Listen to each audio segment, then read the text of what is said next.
Gracias por continuar en nuestra sintonía. Como ya lo había anunciado, está con nosotros Morona, presidente de la Asociación de Municipalidades del Ecuador. Bienvenido.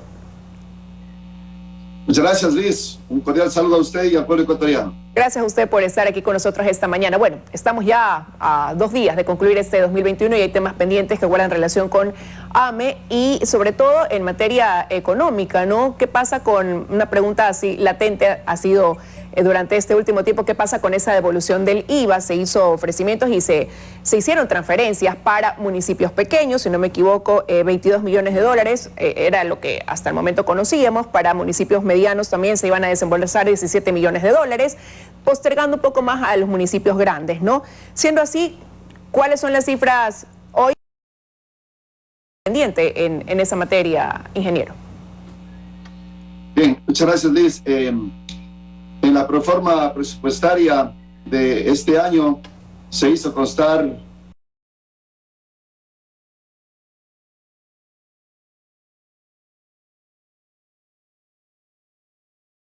empezando con los municipios más pequeños. Todo lo que es resoluciones del IVA aprobados por el SRI hasta el mes de julio del presente año están para ser devueltos y en su gran mayoría ya transferidos. Sin embargo, a partir del año próximo, enero, los municipios que no han podido recibir lo que corresponde por devolución de IVA desde agosto hacia adelante tendrán que ser aprobadas por el SRI y a través de AME contrastar, confirmar los datos, las cifras y ponernos de acuerdo con el Ministerio de Finanzas, como lo hemos hecho ahora, para establecer un cronograma adecuado de pagos. Eso con lo que tiene que ver, el presidente Lasso decía que se habían entregado 875 millones de dólares que correspondían a las asignaciones por ley y que en ese sentido pues estaban al día con lo que tiene que ver con pagos por el modelo de equidad territorial y que con eso querían pues precisamente no seguir acumulando este tipo de deudas. ¿Están cerrando así el 2021?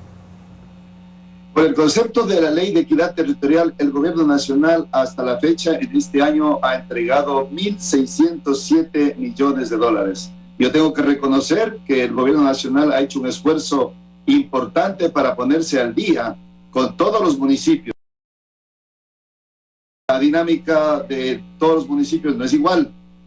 Con los municipios grandes siempre ha habido la necesidad de llegar a acuerdos a través de bonos. Lo importante es que nosotros nos hemos puesto en los zapatos del gobierno nacional y el gobierno nacional también en los nuestros. Y vale la pena, Liz, resaltar en el gobierno anterior una deuda de más de 500 millones de dólares, conocido como recortes presupuestarios, es lo que nos dejó para que este gobierno pudiera encarar.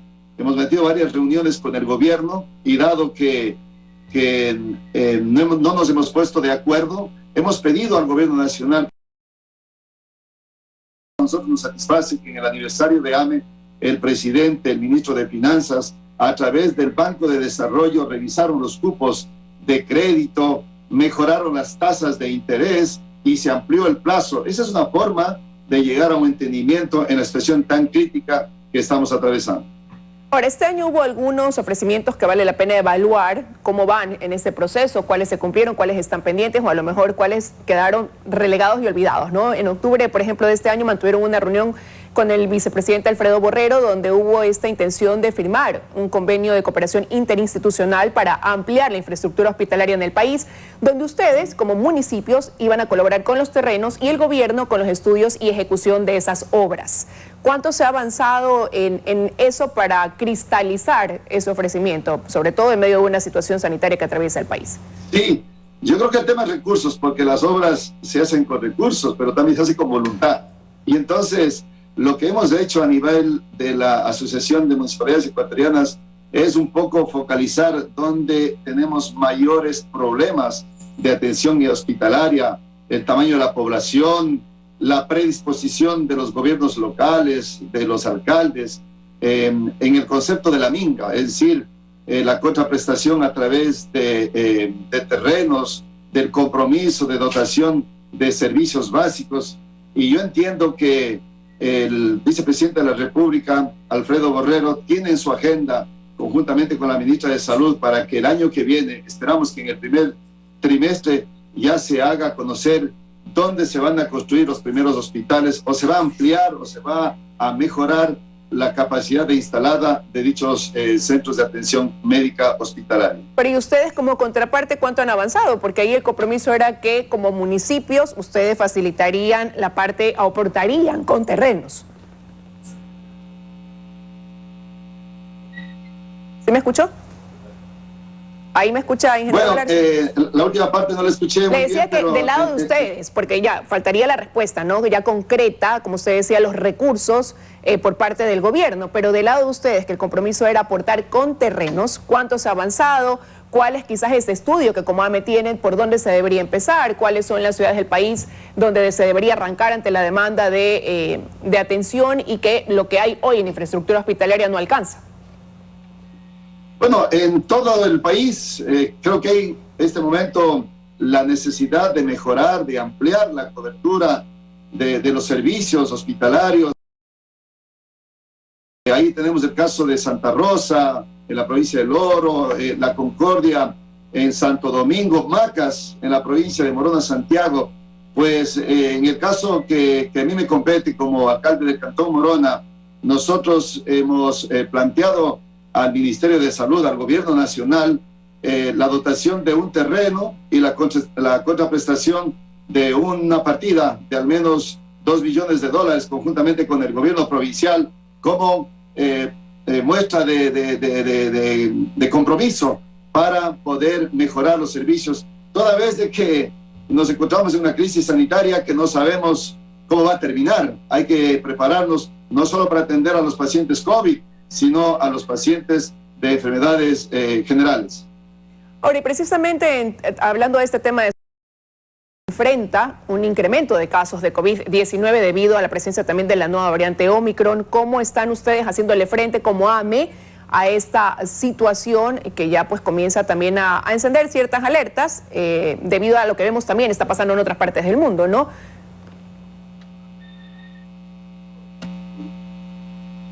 Considero, Liz, que este es un momento importante que para poder volver a esa reactivación económica que tanta falta nos hacen, hay que ser corresponsables.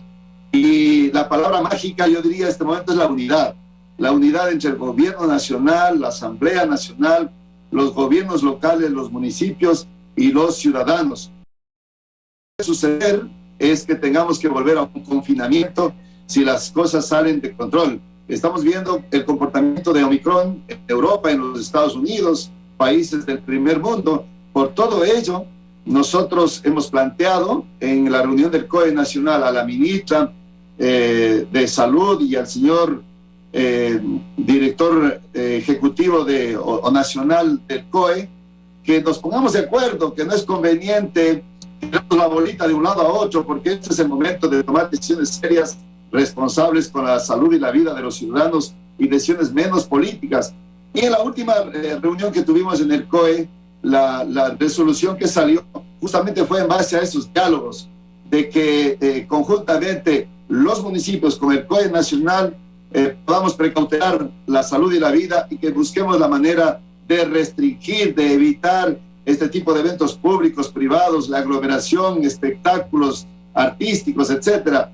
Y creo que la AME sintonizó. El 83% de municipios tomó las decisiones acertadas en base a las recomendaciones que hizo el COE nacional.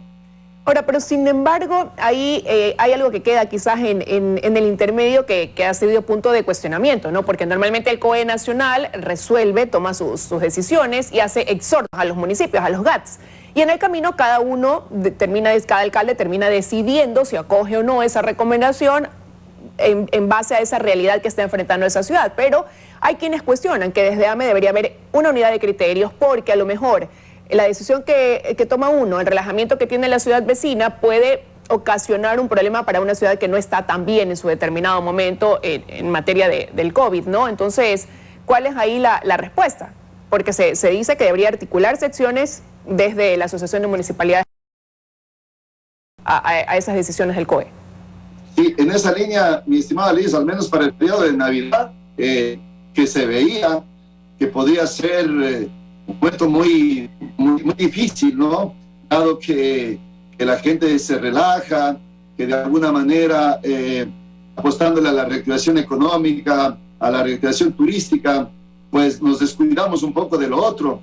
Y en ese sentido, usted puede revisar las cifras. Solo el 5% de los cantones se mantuvieron o tomaron decisiones apostándole más a la reactivación económica. Diríamos, no hicieron caso a las recomendaciones del COE nacional.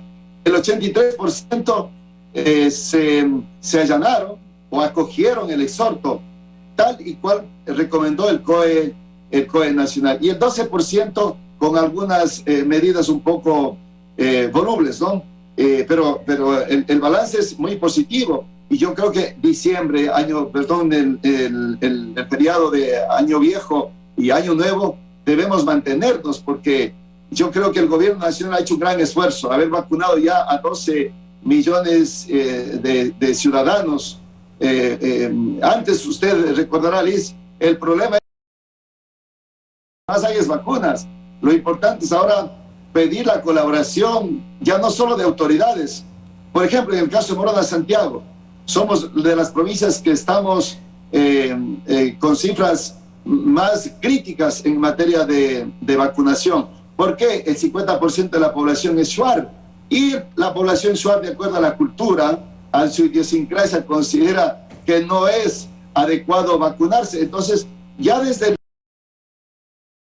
gran esfuerzo, aquí necesitamos el apoyo de los líderes, de los dirigentes, de los síndicos, de los presidentes de las asociaciones indígenas, para que podamos todos apostarle a la reactivación económica. Y esa también es una gestión en la que pueden apoyar desde los GATS. Quiero agradecerle al ingeniero Galarza que nos haya acompañado esta mañana, contándoles cuáles son también esos pendientes que quedan en este 2021 en materia de lo que concierne esa relación gobierno, Asociación de Municipalidades del Ecuador, y aquello en lo que se está apuntalando la gestión también, sobre todo en temas sanitarios acá en los municipios del país. Gracias por haber estado con nosotros.